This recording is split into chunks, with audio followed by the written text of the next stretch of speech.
उत्तर प्रदेश का एक शानदार और बहुत ही जानदार जिला गोरखपुर राजनीति से लेके अपराध की तमाम तरह की खबरों के लिए बड़ा मशहूर है और खूब जाना जाता है।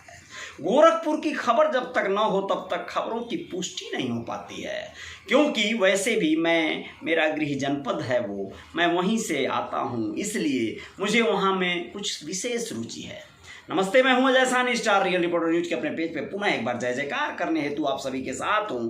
गोरखपुर में वैसे तो बहुत सारे अपराध, बहुत सारे खेला होते रहते हैं, लेकिन राजनीति का खेला शुरू हो गया है। निषाद पार्टी क्या कर रही है, क्या तैयारी है, बताएंगे। लेकिन आप लोगों को बताना जरूरी है कि गोरखपुर में एक प्रोफेसर और लेडी डॉक्टर को बनाया है शिकार। 5 महीने में ऐसे 300 केस आए हैं। क्या है अपराध की दुनिया का खबरनामा, आप लोगों को बताना चाहेंगे कि ऐसे तमाम लोगों को सोशल मीडिया के माध्यम से लोग जो है अपने अपने तौर तरीकों से ब्लैकमेल करने में लगे हुए हैं। कुछ लोगों को अश्लीलता की पूरी चरम सीमा तक चले जा रहे हैं लोग। सेक्सटॉर्शन का सनसनीखेज मामला सामने आया है लेडी डॉक्टर से, जी हाँ, और प्रोफेसर से, यानी पढ़े लिखे लोग ऐसे लोगों के झांसे में कैसे आ रहे हैं आप लोगों को बताऊंगा। लेकिन उसके पहले बताना जरूरी है कि उत्तर प्रदेश में क्या चल रही है राजनीतिक गतिविधियां। डॉक्टर संजय निषाद जो निषाद पार्टी के मुखिया हैं, क्या करने जा रहे हैं नया खेला, और क्या है उनका नया जो है राजनीतिक जो है कहीं ना कहीं पाशा उन्होंने फेंका है, आप लोगों को बताएं।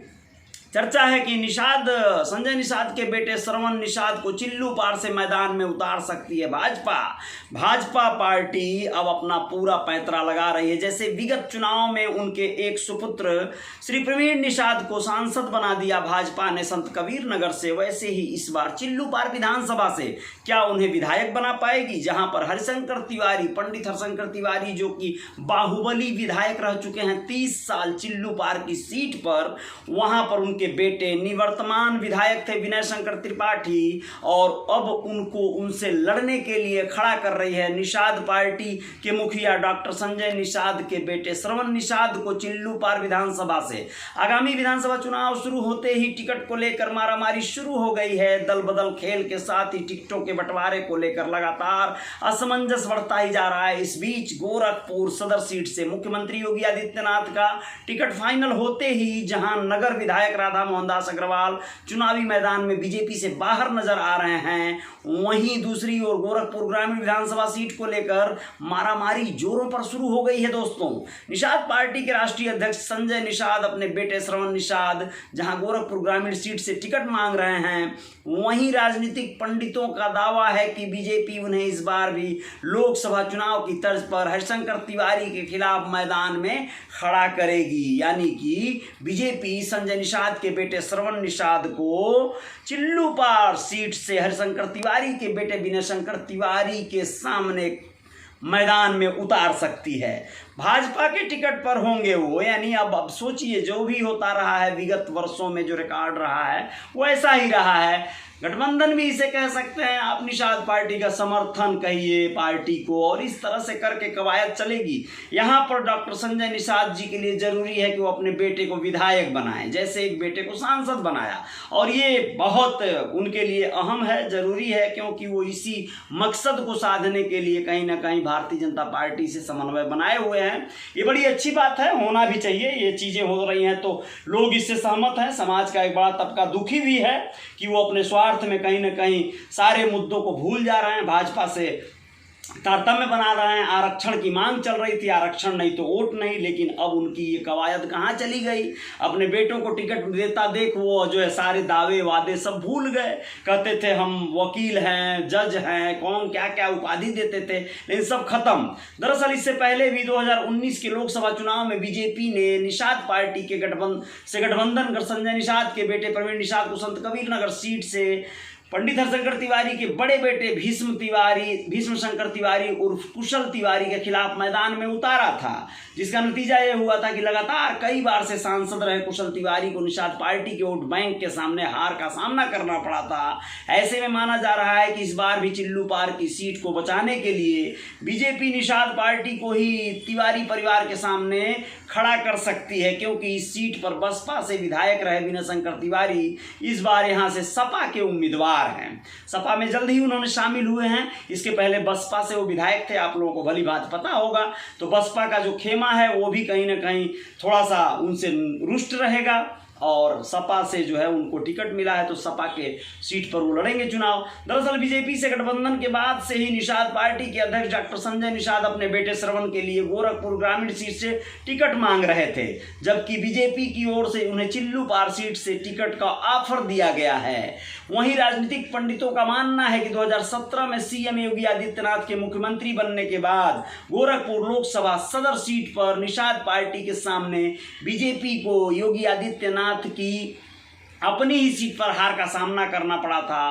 गोरखपुर की जनता ने बीजेपी उम्मीदवार उपेंद्र शुक्ला को न चुनकर संजय निषाद के बेटे प्रवीण निषाद को यहां से सांसद चुन लिया था। सपा के टिकट पर यहां पर जो है ये कारनामा हुआ था विगत जो है चुनाव में। आप लोगों को बताएं कि जिसके बाद से ही बीजेपी को निषाद पार्टी के आगे नतमस्तक होना पड़ा था। अब ये पूरी ताकत का एहसास करा दिया था निषाद पार्टी ने बीजेपी को कि हम भैया तुमसे आगे हैं, काफ़ी आगे हैं, और यह एहसास होते ही ये चीज़ें चलने लगी थी। वहीं 2019 में बीजेपी के निषाद पार्टी से गठबंधन पर प्रवीण निषाद को संत कबीर नगर सीट से मैदान में उतारा गया और प्रवीण हरिशंकर तिवारी के बेटे कुशल तिवारी को इस चुनाव में हराकर सांसद बन गए। हालांकि इस बीच अभी भी निषाद पार्टी का दावा है कि श्रवण निषाद किसी भी हाल में गोरखपुर ग्रामीण सीट से ही विधानसभा चुनाव में उतरेंगे। जी हाँ, गोरखपुर ग्रामीण को छकाने की तैयारी है और ये अच्छी भी बात है, होना चाहिए। निषाद पार्टी के उम्मीदवार श्रवण निषाद ने कहा है कि पार्टी का पूरा प्रयास है कि मैं ग्रामीण सीट से ही चुनाव लड़ूंगा। हालांकि अब तक टिकट को लेकर असमंजस की स्थिति बनी हुई है। आज ही इसके लिए दिल्ली में बैठक आयोजित की गई है जिसमें हमारे राष्ट्रीय अध्यक्ष को भी विभिन्न मुद्दों पर चर्चा के लिए बुलाया गया है। उन्होंने कहा है कि अगर किन्हीं परिस्थितियों में निषाद पार्टी चिल्लूपार सीट से मुझे प्रत्याशी बनाती है तो इस पर विचार किया जाएगा। आप लोगों को बताना जरूरी समझता हूं कि चिल्लूपार से एक बार असमंजस की स्थिति रहेगी, लेकिन गोरखपुर ग्रामीण से हर हाल में सीट निकाल सकती है निषाद पार्टी। अगर भाजपा का प्रत्याशी श्रवण निषाद को बना दिया गया तो यह तय है गोरखपुर ग्रामीण में जो बाहुल्यता है निषाद वोटों की, उसके आधार पर जीत सुनिश्चित हो जाएगी इनकी। इतना ही नहीं, निषाद पार्टी और बीजेपी के बीच फंसे टिकटों का पेच भी आज देर शाम तक दूर होने की खबर है। यानी मैं आज देर शाम की बात कर रहा हूं तो अब तक खत्म हो गया होगा पेच। हो सकता है कुछ खबर नई कल आ जाए आप लोगों तक। 24 सीटों के लिए अड़ी निषाद पार्टी के खाते में 15 सीटों के आने की उम्मीद है। खबर यह भी है कि इसके लिए राष्ट्रीय अध्यक्ष संजय निषाद ने भी हामी भर ली है। हालांकि अभी संजय निषाद की डिप्टी सीएम की मांग बीजेपी ने नहीं मानी है। डिप्टी सीएम वाली बात रख रहे थे वो कि भाई हमारी सीटें निकलती हैं तो डिप्टी सीएम बनाया जाए। निषाद पार्टी का दावा है कि जल्द ही इस असमंजस से भी पर्दा उठ जाएगा। कहा जा रहा है कि अब तक निषाद पार्टी के लिए कुशीनगर जिले का तमकुही राज, संत कबीर नगर, मेहदावल, महाराजगंज, फरेंदार, जौनपुर, सुल्तानपुर, बस्ती ग्रामीण, रामपुर, आजमगढ़ की सीटें लगभग फाइनल हो चुकी हैं। जल्द ही गोरखपुर सीट को लेकर भी स्थिति साफ हो जाएगी। तो ये बड़ी अच्छी बात है, अच्छी खबर भी है निषाद पार्टी के लिए और निषाद पार्टी के जो भी कार्यकर्ता हैं सबके लिए अच्छी खबर है कि अगर ऐसा होता है 15 सीट भी मिलती है निषाद पार्टी को तो ये एक बड़ी उपलब्धि होगी और इस उपलब्धि के एवज में सभी को सेलिब्रेशन करना चाहिए। बहुत अच्छी बात है ऐसा हो और कम से कम 10, 12, 15 सीटें जीत जाए निषाद पार्टी तो एक अलग धाक जमा लेगी और भाजपा में उसकी एक अलग जो है पैठ हो जाएगी। प्रदेश में पूरा एक बड़ा वर्चस्व जाएगा। ये बहुत अच्छी बात है, अच्छी खबर है। आप लोग जो भी हों इस खबर को जो है अपने तरीके से रखिए और कल आप लोगों को बताते हैं कि क्या निर्णय हुआ। जो पार्टी के बड़े पदाधिकारियों की मीटिंग चली या निषाद पार्टी की मीटिंग चली उसमें क्या निर्णय हुआ, कितनी सीटें मिली, कहाँ से मिली, कल ये खबरों से पर्दा उठ जाएगा। जय जयकार जारी रहेगी और इसके साथ साथ आप लोगों को जैसा कि मैंने बताया कि गोरखपुर में तमाम आपराधिक मामले जो चल रहे हैं उस मामलों में क्या है थोड़ी सी जानकारी आप लोगों को दे दें कि प्रोफेसर या पढ़े लिखे ऐसे डॉक्टर लोगों के साथ भी कुछ जो सातिर लोग हैं वह लोग जो है उनको मूर्ख बनाने से पीछे नहीं हट रहे हैं। वीडियो कॉल करने वाली महिला ने पहले उन्हें बातों में उलझाया, फिर खुद अश्लील हरकतें करने लगी।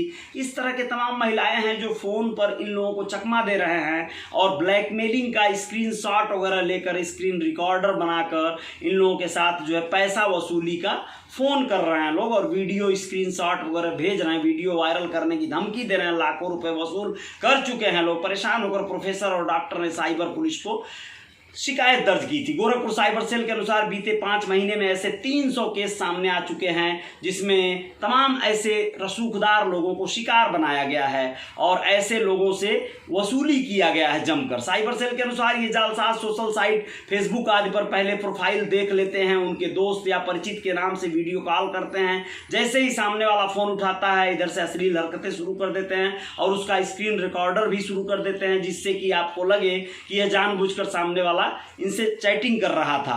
आपको बताएं कि इस तरह के लोगों पर कार्रवाई हो रही है। इसमें बहुत सारे लोगों को गिरफ्तारियां और ऐसे तमाम लोगों की सूचनाएं पुलिस निकाल रही है, खंगाल रही है। जय जयकार जारी रहेगी। रियल रिपोर्टर न्यूज के आप पेज पर हैं, बहुत बहुत अभिनंदन है आप सभी का। आप हमें इंस्टाग्राम पर भी फॉलो कर लीजिएगा। आप हमारे रियल रिपोर्टर न्यूज स्टार वाले यूट्यूब चैनल को भी फॉलो सब्सक्राइब कर लीजिएगा, बेल आइकन प्रेस कर दीजिएगा और ऑल वाला बटन दबा दीजिएगा, जिससे कि आपको सबसे पहले नोटिफिकेशन मिल जाए। जय जयकार जारी रहेगी। बहुत बहुत शुक्रिया, बहुत बहुत धन्यवाद आप सभी का, बहुत बहुत धन्यवाद।